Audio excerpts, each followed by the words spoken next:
Hello everyone, this is Nikita. Thank you so much for watching Bio Abhyasam channel. आज हम cover करेंगे cell the unit of life chapter का part 3।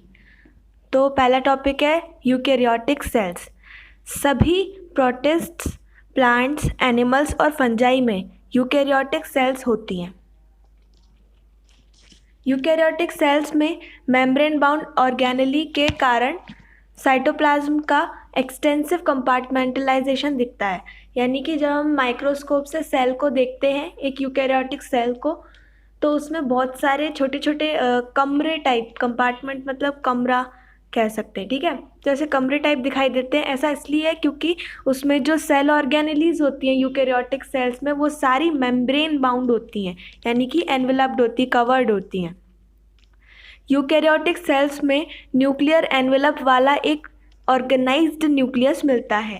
Nuclear envelope यानी कि जैसे हमारी सेल का कवर क्या है, सेल मेम्ब्रेन, उसी तरह न्यूक्लियस का कवर क्या है, न्यूक्लियर मेम्ब्रेन या फिर न्यूक्लियर एनवेलप।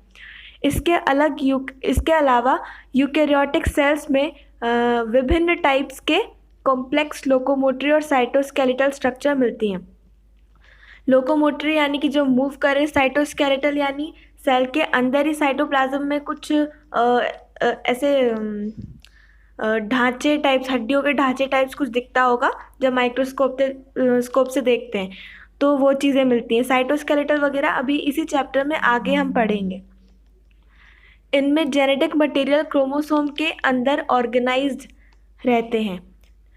जेनेटिक मटेरियल वो मटेरियल जिससे हमारे जितने बॉडी के कैरेक्टर्स हैं वो डिसाइड होते हैं, जो हमारे पेरेंट्स से हमारे अंदर आते हैं, ठीक है। तो जेनेटिक मटेरियल क्रोमोसोम के अंदर ऑर्गेनाइज्ड होता है यूकैरियोटिक सेल्स में। सभी यूकैरियोटिक सेल्स एक जैसी नहीं होती। प्लांट और एनिमल सेल्स डिफरेंट होती हैं। प्लांट सेल में सेल वॉल, प्लास्टिड्स और एक बड़ा लार्ज वैक्यूल मिलता है। वैक्यूल भी हम आगे पढ़ेंगे, प्लास्टिड भी हम आगे पढ़ेंगे, ठीक है। सेल वॉल के बारे में भी आगे पढ़ेंगे। आगे बढ़ते हैं।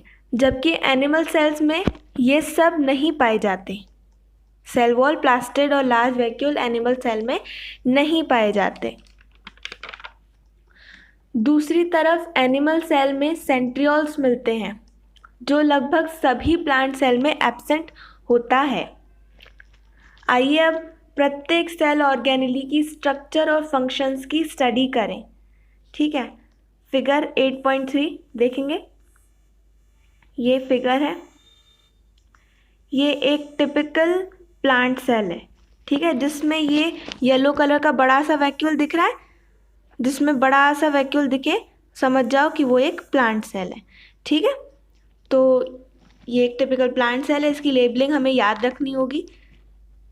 चलिए आगे बढ़ते हैं। और ये टिपिकल एनिमल का सेल है, ठीक है। तो इन दोनों की लेबलिंग्स हमें याद रखनी पड़ेगी कि कहाँ पे गोल्गी एपरेटस है, कहाँ पे न्यूक्लियोलस है, कहाँ पे न्यूक्लियस है, कहाँ पे साइटोप्लाज्म है ना। बस ये इसकी लेबलिंग्स याद रख लेना। आगे बढ़ते हैं। अब हमारा नेक्स्ट टॉपिक है सेल मेम्ब्रेन। ईयर 1950 में इलेक्ट्रॉन माइक्रोस्कोप की खोज के बाद सेल मेम्ब्रेन की डिटेल्ड स्ट्रक्चर की स्टडी पॉसिबल हो पाई है। इस बीच ह्यूमन के रेड ब्लड सेल्स के केमिकल स्टडीज़ के बाद सेल मेम्ब्रेन की संभावित स्ट्रक्चर यानी कि पॉसिबल स्ट्रक्चर के बारे में जानकारी प्राप्त हो सकी। स्टडीज़ के बाद इस बात की पुष्टि हुई कि सेल मेम्ब्रेन मेनली लिपिड और प्रोटीन की बनी होती है। इसमें मेनली लिपिड्स जो होते हैं वो फॉस्फोलिपिड्स होते हैं। 2 लेयर्स में अरेंज्ड होते हैं, जो कि बाइलेयर में अरेंज होते हैं। सेल मेम्ब्रेन के अंदर जो लिपिड्स तो होते हैं, पर उसमें भी लिपिड्स के भी टाइप्स होते हैं। तो उसमें भी मेनली कौन सा लिपिड होता है, फॉस्फोलिपिड, जो कि बाइलेयर यानी 2 लेयर्स में अरेंज्ड रहते हैं। लिपिड्स मेम्ब्रेन के अंदर अरेंज्ड होते हैं, जिनका पोलर हेड बाहर की तरफ और हाइड्रोफोबिक टेल अंदर की ओर होती है, ठीक है। तो हम फिगर के पास में चलते हैं। ये एक प्लाज्मा मेम्ब्रेन का फिगर है जो हमारी एनसीईआरटी बुक में दिया हुआ है। ठीक है, तो इसमें जहाँ पे ये जो ऑरेंज कलर का दिख रहा है बीच में पार्ट, जहाँ पे लिपिड लेयर, देखिए यहाँ साइड में लिपिड बाइलेयर लिखा हुआ है। ठीक है, तो ये यहाँ पे ये जो एंड हो रहा है वहाँ पे देखो आपको लिपिड दिखेंगे। जो ऊपर की साइड में जो ये बना है, लाइन बनी है, वो पहली लेयर है, और जो दूसरी दिखा रही है वो दूसरी लेयर है। तो ये दो लिपिड की बाई लेयर से, यानी दो लेयर से हमारी सेल मेम्ब्रेन बनी होती है। अब इसी लिपिड में जो एक लिपिड है, ये बहुत सारे लाइन से छोटे छोटे छोटे छोटे सर्कल्स दिख रहे हैं, लाइन से स्काई कलर के। ये जो है वो बाहर वाला पार्ट है लिपिड का, और ये दो लाइन सी दिख रही है ना, दो लाइंस बनी हुई जिगजैग सी, वो उसका अंदर वाला पार्ट है लिपिड का। ठीक है, तो पोलर हेड बाहर की तरफ रहता है। हेड जो है लिपिड का वो पोलर है। ठीक है, यानी कि वो वाटर से डरता नहीं है। वाटर क्या है, एक पोलर सॉल्वेंट है, और पोलर को पोलर से कभी कोई दिक्कत नहीं होती। तो ये जो स्काई कलर की जो छोटे छोटे बॉल्स बनी है, ये पोलर हेड है लिपिड की, तो उसे पानी से कोई दिक्कत नहीं है। तो ये पोलर हेड बाहर की तरफ है। ठीक है, बाहर की तरफ होता है। और ये जो जिगजैग दो ब्लैक कलर की लाइंस बनी है ना, ये इसे बोलते हैं टेल। लिपिड की टेल होती है ये, और ये हाइड्रोफोबिक होती है। हाइड्रो मतलब वाटर, फोबिक मतलब डरना, डरना। ठीक है, तो जो ये जो टेल है वो पानी से डरती है, यानी कि पानी से दूर रहना चाहती है। इस वजह से वो हाइड्रोफिलिक जो पार्ट है, या फिर जो पोलर पार्ट है हेड, उसके अंदर की साइड में होती है, जिससे वो पानी के कांटेक्ट में ना आए। अगर बाहर सेल के बाहर अगर पानी भी है तो भी वो पानी के कांटेक्ट में ना आए। ठीक है, तो हमने ये देखा लिपिड्स मेम्ब्रेन के अंदर अरेंज्ड होते हैं, जिनका पोलर हेड बाहर की तरफ और हाइड्रोफोबिक टेल अंदर की ओर होती है। इससे इंश्योर होता है या सुनिश्चित होता है कि जो सैचुरेटेड हाइड्रोकार्बन मतलब ऐसे कंपाउंड्स या फिर मॉलिक्यूल्स जो कि सिर्फ कार्बन और हाइड्रोजन से बने हैं और जिनमें सिर्फ सिंगल बॉन्ड्स हैं। ठीक है, उन्हें सैचुरेटेड हाइड्रोकार्बन्स कहते हैं। जिसमें डबल और ट्रिपल बॉन्ड्स होती हैं उन्हें अनसैचुरेटेड हाइड्रोकार्बन्स कहते हैं। तो इससे सुनिश्चित होता है कि सैचुरेटेड हाइड्रोकार्बन की बनी हुई नॉन पोलर टेल, ठीक है, जो टेल है नॉन पोलर है, एक्वस इन्वायरमेंट यानी कि पानी वाले वातावरण से सुरक्षित रहती है अंदर की साइड में, इसलिए नॉन पोलर टेल सुरक्षित रहती है। ठीक है, हमने फिगर को देख लिया है, ये हम यहाँ पे थे।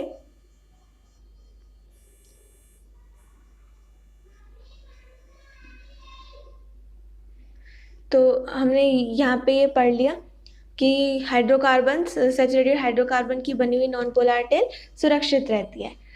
लिपिड कंपोनेंट में मेम्ब्रेन के मेनली फॉस्फोग्लिसराइड्स होते हैं। ठीक है, तो लिपिड्स में मेनली क्या होता है, फॉस्फोग्लिसराइड्स। लिपिड्स के भी टाइप्स होते हैं, तो कौन सा लिपिड है वो भी बता रहे हैं वो लोग। ठीक है,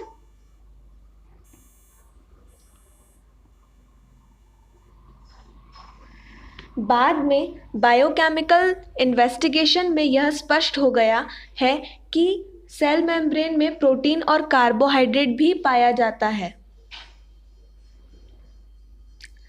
विभिन्न सेल टाइप्स में प्रोटीन और लिपिड्स का रेशो यानी अनुपात भिन्न भिन्न होता है, यानी डिफरेंट डिफरेंट होता है।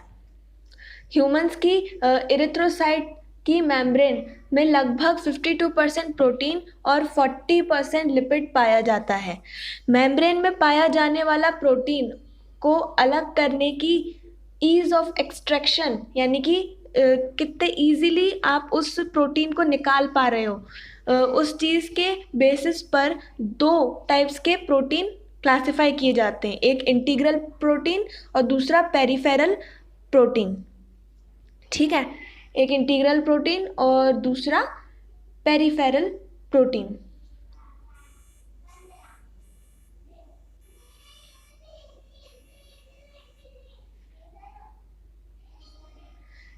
प्रोटीन में क्लासिफाई कर सकते हैं इंटीग्रल प्रोटीन और पेरिफेरल प्रोटीन।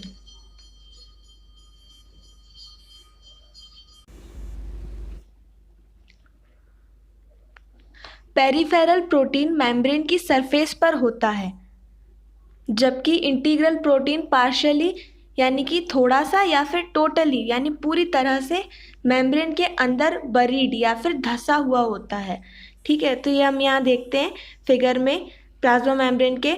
तो ये जो ऑरेंज कलर का दिख रहा है एकदम सेंटर में जिस पे इंटीग्रल प्रोटीन लिखा है, वो मेम्ब्रेन के अंदर पूरी तरीके से धंसा हुआ है, देख सकते हैं हम पूरी तरीके से बरीड है, तो ये इंटीग्रल प्रोटीन है। और जो पेरिफेरल प्रोटीन होता है, पेरिफेरल मतलब पेरीफेरी मतलब होता है सरफेस पे।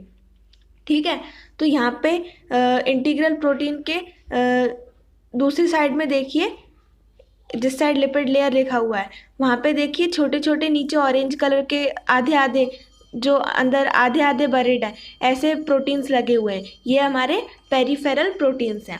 ठीक है, तो जो पूरी तरह धंसे हुए हैं वो इंटीग्रल प्रोटीन, और जो थोड़े बहुत घुसे हुए हैं प्लाज्मा मेम्ब्रेन के अंदर उसे हम पेरिफेरल प्रोटीन कहते हैं। ठीक है, सेल मेम्ब्रेन का इम्प्रूव्ड मॉडल, आगे बढ़ते हैं, 1 मिनट।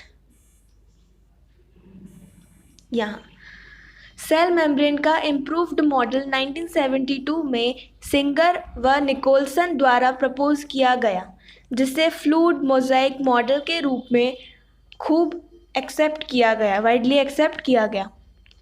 जो अभी तक हम जो सेल मेम्ब्रेन का स्ट्रक्चर देख रहे हैं बस यही फिगर है। ठीक है, यही है fluid mosaic model of plasma membrane. Labelling भी ध्यान में रखनी है। इसके अनुसार लिपिड के काजी फ्लूइड नेचर, यानी काजी फ्लूइड नेचर शब्द का मतलब है कि वो सेमी फ्लूइड है, यानी ना वो लिक्विड है ना वो सॉलिड है, वो एक गाढ़ी सी चीज़ है, सेमी फ्लूइड है। यानी कि जब चाहे लिक्विड की तरह बिहेव कर लेता है और चीज़ों को अपनी तरह अंदर बाहर आने जाने देता है, और जब चाहे किसी भी मॉलिक्यूल को रोक भी सकता है, यानी कि एक सॉलिड की तरह भी बिहेव कर सकता है। तो वो काजी फ्लूइड नेचर है, सेमी फ्लूइड नेचर होता है प्लाज्मा मेम्ब्रेन का। तो इसके अनुसार लिपिड के काजी फ्लूइड नेचर के कारण फॉस्फोलिपिड बाइलेयर, जो लिपिड की बाइलेयर है, फॉस्फोलिपिड बाइलेयर के भीतर प्रोटीन लेटरल मूवमेंट करता है। लेटरल मूवमेंट का मतलब है कि आड़े में मूवमेंट करना, एक होता है ऊपर से नीचे करना और एक होता है एक साइड से दूसरी साइड जाना। तो वो लेयर के अंदर ही एक साइड से दूसरी साइड जाता है, यानी लेफ़्ट से राइट, राइट से लेफ़्ट। ठीक है, ऐसे मूव करते रहते हैं प्रोटीन्स। ठीक है, तो प्रोटीन्स लेटरल मूवमेंट करते हैं। मेम्ब्रेन के भीतर मूवमेंट करने की एबिलिटी उसकी फ्लूइडिटी यानी तरलता पर निर्भर करती है। ठीक है,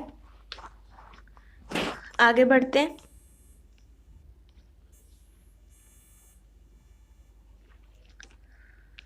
मेम्ब्रेन की फ्लूइड नेचर इसके कार्य जैसे cell growth, formation of intercellular junction. Cell growth का मतलब होता है सेल का ग्रो करना। फॉर्मेशन ऑफ इंटरसेल्युलर जंक्शन यानी कि दो सेल्स के बीच में, दो सेल्स जब आपस में जुड़ते हैं या उनके बीच में जो कांटेक्ट होता है उसको बनाने के काम में आता है ना सेल मेम्ब्रेन, उसके भी काम में आएगी क्योंकि सबसे आउटर मोस्ट मेम्ब्रेन है। तो वो चीज़ formation of intercellular junction. Next is secretion, यानी कोई भी चीज़ सेल को अपनी बॉडी से बाहर निकालनी है। फिर एंडोसाइटोसिस, यानी कि बाहर की चीज़ अंदर लाने में हेल्प करती है। सेल मेम्ब्रेन के फ्लूइड नेचर होने की खासियत बता रहे कि इस चीज़ से क्या क्या मदद मिलती है। ठीक है, सेल डिवीजन में भी हेल्प होता है क्योंकि सेल मेम्ब्रेन जितनी ज़्यादा सॉफ्ट होगी, फ्लूइड टाइप की होगी, उतनी इजीली वो टूटेगी और फिर उसके बाद सेल डिवाइड होगा, है ना। तो इन सब चीज़ों में सेल मेम्ब्रेन के फ्लूइड नेचर का फ़ायदा मिलता है। आगे बढ़ते हैं। सेल मेम्ब्रेन का सर्वाधिक महत्वपूर्ण वर्क यह है कि इससे मॉलिक्यूल्स का ट्रांसपोर्ट होता है। यह मेम्ब्रेन इसके दोनों तरफ मिलने वाले मॉलिक्यूल्स के लिए सेमी परमिएबल है, यानी कि सेमी परमिएबल मतलब किसी मॉलिक्यूल को जाने देती है और किसी मॉलिक्यूल को नहीं जाने देती। कुछ मॉलिक्यूल्स बिना एनर्जी की आवश्यकता के इस मेम्ब्रेन से होकर आते हैं, जिसे पैसिव ट्रांसपोर्ट कहते हैं। ठीक है, पैसिव ट्रांसपोर्ट कहते हैं। न्यूट्रल सॉल्यूट्स कंसंट्रेशन ग्रेडियंट के अकॉर्डिंग, जैसे हायर कंसंट्रेशन से लोअर कंसंट्रेशन की ओर सिंपल डिफ्यूजन द्वारा इस मेम्ब्रेन से होकर जाते हैं। सिंपल डिफ्यूजन यानी बस उसमें से एंटर होके एक जगह से दूसरी तरफ निकल लिए, ठीक है, उसी को सिंपल डिफ्यूजन कहते हैं, ठीक है। और कंसंट्रेशन ग्रेडियंट मतलब एक एक मान लो एक बीच में एक मेम्ब्रेन है, ठीक है, उसके एक साइड में पानी है और दूसरी साइड में भी पानी है, पर एक तरफ पानी बहुत ज़्यादा है और एक तरफ पानी बिल्कुल नामात्र है, एक दो बूंदे ही हैं बस, ठीक है। तो पानी किस तरफ, अगर अपन उस मेम्ब्रेन को एकदम से खोल दें, हटा दें उस बीच से, बैरियर जो है मेम्ब्रेन वो हटा दे, तो पानी कहाँ से कहाँ मूव करेगा, जहाँ पे ज़्यादा पानी था वहाँ से कम पानी की तरफ पानी मूव कर जाएगा, है ना। तो इसी को कहते हैं कंसंट्रेशन ग्रेडियंट, यानी एक जगह कंसंट्रेशन ज़्यादा होना, दूसरी जगह एक जगह कंसंट्रेशन कम होना, ये स्थिति जहाँ पर भी होगी उसे ही बोलेंगे कंसंट्रेशन ग्रेडियंट।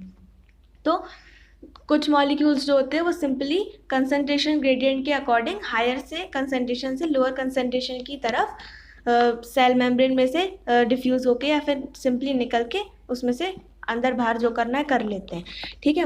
वाटर भी इस मेम्ब्रेन से हायर कंसंट्रेशन से लोअर कंसंट्रेशन की ओर मूव करता है। डिफ्यूजन द्वारा वाटर के मूवमेंट को ऑस्मोसिस कहते हैं, ठीक है। डिफ्यूजन यानी सिंपली सेल मेम्ब्रेन से कंसंट्रेशन ग्रेडियंट के हिसाब से पानी अंदर बाहर कर रहा है, तो उसे हम ऑस्मोसिस कहते हैं। क्योंकि पोलर मॉलिक्यूल्स जो नॉन पोलर लिपिड बाइलेयर से होकर नहीं जा सकते, उन्हें मेम्ब्रेन से होकर ट्रांसपोर्ट के लिए, एक मिनट, हाँ, क्योंकि पोलर मॉलिक्यूल्स जो नॉन पोलर लिपिड बाइलेयर से होकर नहीं जा सकते,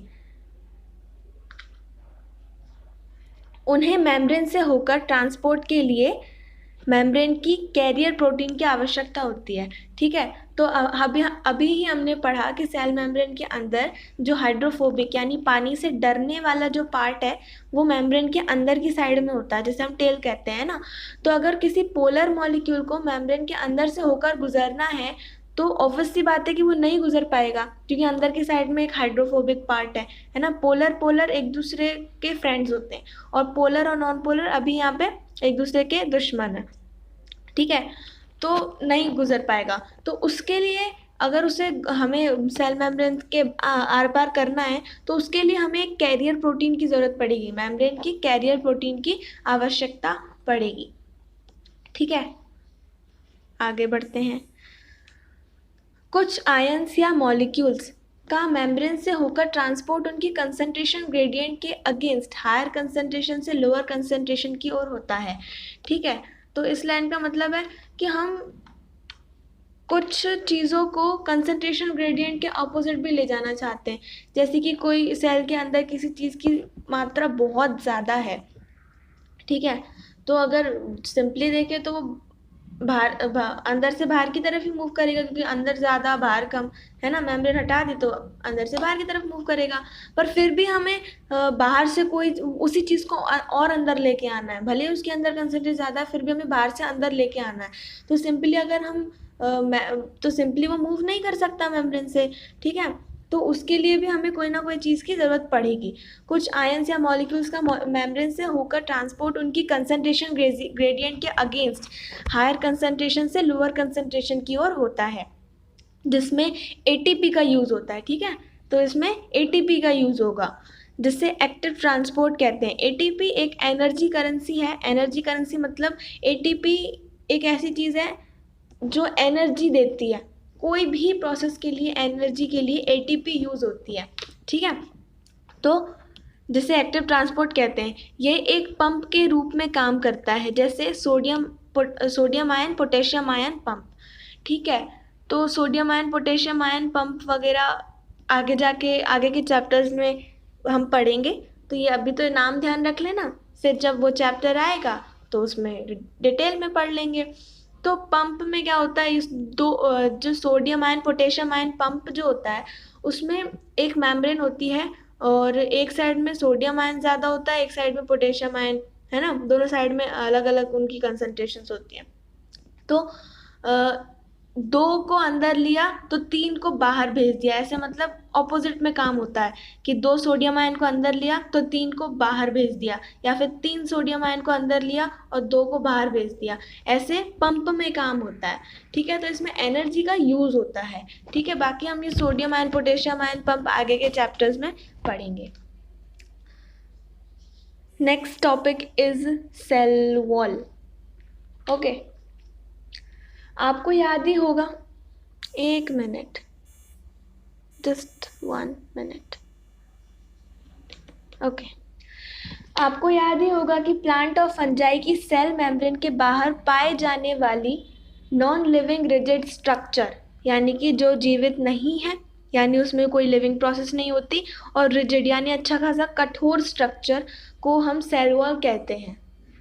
सेल वॉल सेल को केवल मैकेनिकल डैमेज और इन्फेक्शन यानी संक्रमण, मैकेनिकल डैमेज मतलब कि कुछ टूटा फूटी से सेल टूट ना जाए, किसी चीज़ से टकरा जाए या किसी चीज़ के नीचे आ जाए तो थोड़े बहुत उससे वो टूट ना जाए, तो सेल वॉल सेल को केवल मैकेनिकल डैमेज और इन्फेक्शन से ही रक्षा नहीं करती है, बल्कि यह सेल के बीच आपसी संपर्क यानी सेल टू सेल इंटरेक्शन बनाए रखने और अनडिजायरेबल मैक्रोमोलिक्यूल्स के लिए बैरियर प्रोवाइड करती है।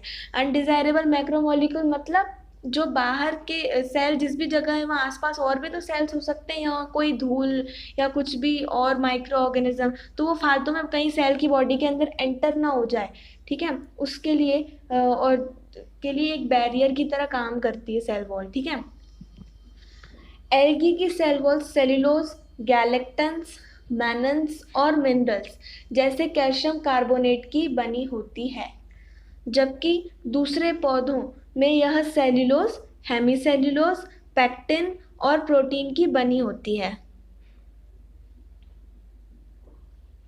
यंग प्लांट सेल्स की सेल वॉल में स्थित प्राइमरी वॉल में ग्रोथ की क्षमता होती है, यानी कि जो सेल यंग जो नए नए सेल्स होते हैं प्लांट के, उनमें प्राइमरी सेल वॉल होती है जो कि ग्रोथ कर सकती है, अपने आप को बढ़ा सकती है, ग्रोथ करने की क्षमता उसमें होती है, केपेबल ऑफ ग्रोथ। जो सेल की मेच्योरिटी यानी कि जब सेल बड़ा होता जाता है, मेच्योर होता जाता है, के साथ उसकी जो ग्रोथ करने की जो कैपेबिलिटी वो घटती जाती है प्राइमरी वॉल की, और इसके साथ सेल के भीतर की तरफ सेकेंडरी वॉल का फॉर्मेशन होने लगता है। ठीक है, और जैसे जैसे सेल बड़ा होता जाता है प्राइमरी वॉल की तो क्षमता घटती जाती है ग्रोथ करने की, पर अंदर की साइड में सेकेंडरी वॉल जनरेट होने लगती है जैसे जैसे सेल बड़ा होने लगता है। ठीक है, मिडिल लैमेले मेनली कैल्शियम पैक्टेट की बनी लेयर होती है। मिडिल लैमेले, ठीक है, मिडिल लैमेले मेनली कैल्शियम पैक्टेट की बनी लेयर होती है जो आसपास यानी कि नेबर में जो सेल्स हैं आसपास की विभिन्न सेल्स को आपस में ग्लू यानी चिपकाना और होल्ड यानी पकड़ना। ठीक है, तो आपस में आसपास की सेल्स को चिपकाए और पकड़े रखती है। ठीक है, मिडिल लैमेले का ये काम होता है। सेल वॉल और मिडिल लैमेले में प्लाज्मोडेस्माटा ट्रांसवर्स्ड यानी कि आड़े तिरछे रूप में स्थित रहते हैं, जो आसपास के साइटोप्लाज्म को जोड़ते हैं, जो आसपास के सेल्स के साइटोप्लाज्म को जोड़ते हैं। ठीक है, तो प्लाज्मोडेस्माटा का काम है आसपास के साइटोप्लाज्म में कांटेक्ट स्थापित करना। ठीक है,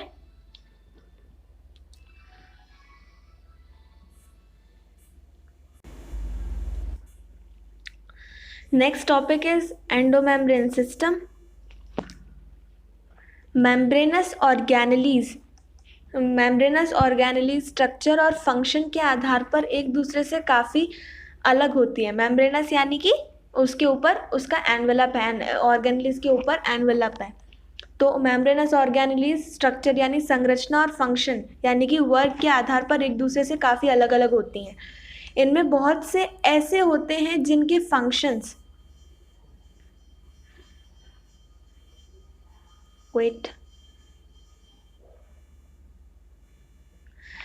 इनमें बहुत से ऐसे होते हैं जिनके फंक्शंस यानी कार्य एक दूसरे से जुड़े रहते हैं, यानी आपस में कोऑर्डिनेटेड होते हैं।